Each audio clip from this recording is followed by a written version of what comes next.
Ang pag-uusapan po niya, tungkol po sa pera. No? The Bible basics for the believers, lesson 11, money and possession in general. Pera.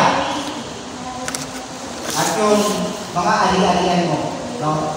Kung maalala niyo minsan, nung nakaraan, nagamit po natin example yung mayaman. No? Yung mayaman. Sabi niya, Lord, gusto ko sumunod sa inyo. Ano pa ba yung hindi ko nagagawa? No, tinanong niya yung Lord, no? Ang ganda na natin niya. Maganda yung intention niya actually. No? Pag inaral mo yun, maganda yung intention niya. Dahil gusto niya talaga, makasunod talaga yung buo sa Panginoon. Sabi niya, Lord, ano po ba dapat kong gawin para ako'y makapasok sa langit? Sabi ni Lord, sabi ni Jesus, pagbigay ka ng limos, no? Tulungan mo yung mga abal, yung mga mahihirap, no? Huwag kang magpapapatay, huwag kang mamaliya, huwag kang magloloko, huwag kang magsisinungaling. Lord, sabi niya, nagawa ko na lahat yan. Sabi niya, nagawa ko na ba lahat? Okay, sabi niya, isa na lang. Ano po yun? Para kasunod ka sa akin ng kompleto, ibenta mo lahat ng ali-alian mo. At sumunod ka sa akin. Nagbago yung mukha niya. No? Nagbago yung mukha niya mula doon sa masaya at doon sa nagko-question, bigla parang nagbago yung kanyang mukha.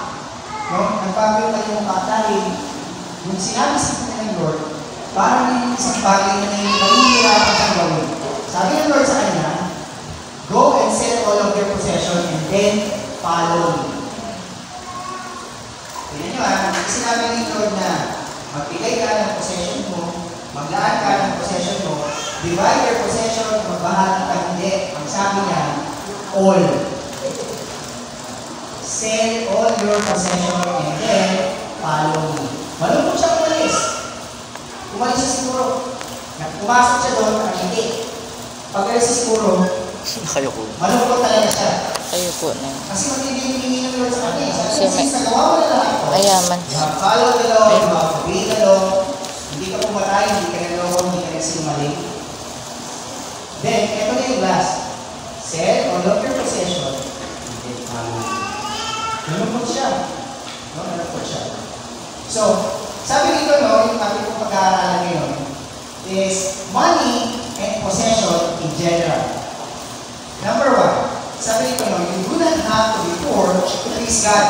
Hindi mo ka kailangan maging mahirap para ma-please mo ang Panginoon. Bakit? This is very important to understand. Spirituality is not measured by either the abundance or lack of material goods. Nowhere in the Bible, God specifically condemned anyone for having money. Instead, He deals with their attitude. Hindi bawal magkaroon ng pera. Sabi rin pa sa Tendapos, hindi masama magkaroon ng pera. No?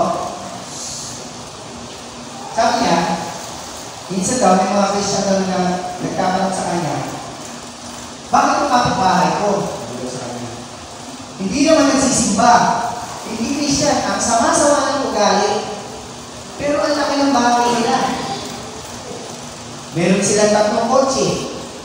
No? Meron silang magandang posisyon sa trabaho nila. Samantalang ako, every Sunday na lang nasa church ako. Kahit prayer meeting. No? Kahit na yata wala kami gawain, gusto ko gawain kami. Sabi ni Pastor Edlapo sa kanila, pangalan kasi, kaya siya maraming pera. Kasi masipag siya.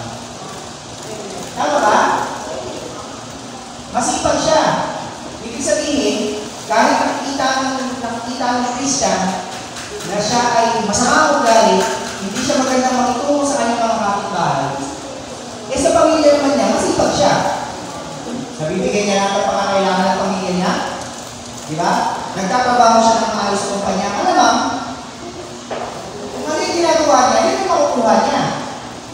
Di ba? Tama? You work hard, then definitely, it will pay out. No? Napagod ka, nagpuyat ka, nagtrabaho ka, then definitely, yung pagod at puyat mo, it will pay out soon. Di ba? Sabi niya, baka naman kasi, kahit Christian ka, tamad ka. Sabi ko sa lalaki, busa nagkakaroon sa kanya. Bakit? Kahit sinasabi mo, nagsisimba ka linggo-linggo, pagka nandun ka sa trabaho, hindi ka naman nagtatrabaho ng maayos. Diba? O kaya, wala na talaga trabaho. Tingin ko ba, magkakaroon ka rin ng katulad sa kanya? Malamang hindi. Diba? Kasi hindi ka kumikilos eh. Wala ka nang ginawa kundi sabihin mo, pumunta ka na sa simbahan. Diba? Hindi ka nag-aasikaso sa bahay nyo. Hindi ka mautusan. Hindi ka nag-aanap ng trabaho. Then definitely, hindi ka magkakaroon ng mga bagay na gusto mo sana. No? Sabi pa rito, the Bible does not say that the money is the root of all evil. It says, the love of money. Sabi ko iba, yung pag-ibig daw sa pera, no? Yan daw yung yan yung nagiging sanhi, no? Money is the root of evil. Sabi ng isang speaker, mali. Yung love mo sa money, the love of money is the root of all evil. Which is true. Kasi yung pera, wala namang buhay yan eh. Diba? Wala naman siyang buhay, hindi naman siyang kumikilos, hindi naman siya gumagalaw, hindi naman siya humihinga. Sabi ng isang picture, money is a good servant, but it is a terrible master. Kasi, kapag yan ang naging master mo, talagang kahit yung hindi mo gustong gawin, gagawin mo. Pag siya ang naging master mo, which is hindi dapat.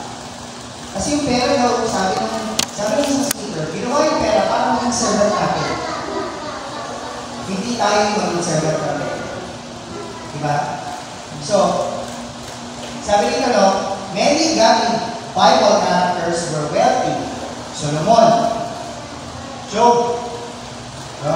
Even the Lord Jesus Christ was accompanied by a group of wealthy women who provided for him materially. No? Kapag binasa niyo po yung gospel, marami siyang mga babae na kasama. Ngayon na nagpo-provide ng kanyang pagkain, nagbabayad ng yung minsan, pag mapunta sila sa isang lugar, nagbabayad ng kwarto niya, no? Nagbabayad ng bahay. Wala pa namang bilis nun, wala pa namang nawasan sa kamera ito nun. Diba? Pero kung magkaroon man, maaari meron magpo-provide kung sa kasakali. No?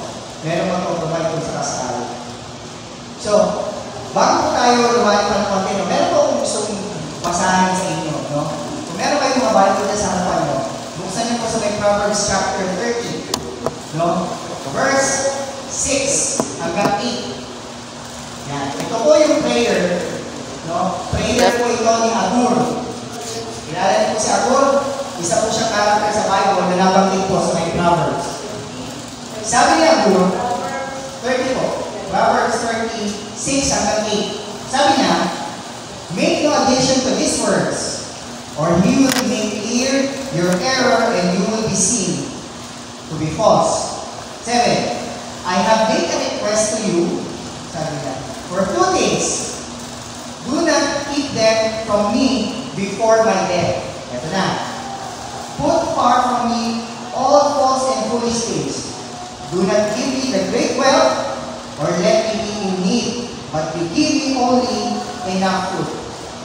Verse 9. Yan po yung sabi niya. For fear that if I am full, I may be false to you and say, who is Lord? For if I may poor, I may become a thief using the name of my God wrongly. In short say, huwag mo akong paghirapin. Baka kasuklaman kita o kalimutan kita. Huwag mo rin naman ako pagyamanin kasi baka makalimutan na kita. Ganito yung po makakilala sa sarili nyo pagdating sa possessions and sa inyong pera. Ganito nyo ba makilala yung sarili nyo? That you will obey God first rather than obeying what your needs or what you want. Kasi usually, yan po yung nagtatalo sa atin. Yung ating wants at yung ating needs. Madalas, sinasabi natin, I need this. Pero kahit hindi naman pala. No? I need this. Nakita mo, in-add to cart mo. Deliver sa'yo after 3 days. Nung nakita mo, ay, hindi pala maganda. Hindi ko pala gusto. Hindi pala siya sakto. Hindi pala siya fit. Diba? Meron akong kilala. Yung bahay niya, yung kama niya, punong-puno ng parcel na hindi pa niya nabubuksan. Tapos, panay ang dating ng parcel sa kanya every 2 to 3 days. Ano mga damit yun, mga damit, mga gamit, kung ano-ano. Pinagbibili niya sa Lazada o sa Shopee na hindi naman niya kailangan. No? Nakakalungkot. So, tuloy po natin. Sabi dito, no, at what point does money interfere with my relationship with God? Una, when you trust money rather than trusting God. Yan po ay nakakaharap sa iyo sa paglago mo, no, sa relasyon sa Panginoon. Kapag yung pera nasa ulanan ng mata mo kaysa sa Diyos. Pangalawa, when your affections are set on earthly possession instead of your heavenly possession. Mas gusto mo yung mga bagay na mga-acquire mo dito kaysa yung bagay na mga-acquire mo sa langit. No? Pangatlo, when you think that your own spirituality, another God's spirituality, or God's blessing can be measured by material possession. Kapag inakala mo na yung pag-aari na meron ka, ay dyan masusukat yung spirituality. Meron sa picture, no? Ang palagi yung tinuturo is about prosperity. No? Palagi yung tinuturo prosperity. Tayo, naging Christian tayo, dapat tayo maging masagana, palagi. So, ang pangit ng goal is that okay yung positive, no? Na ma-encourage ka.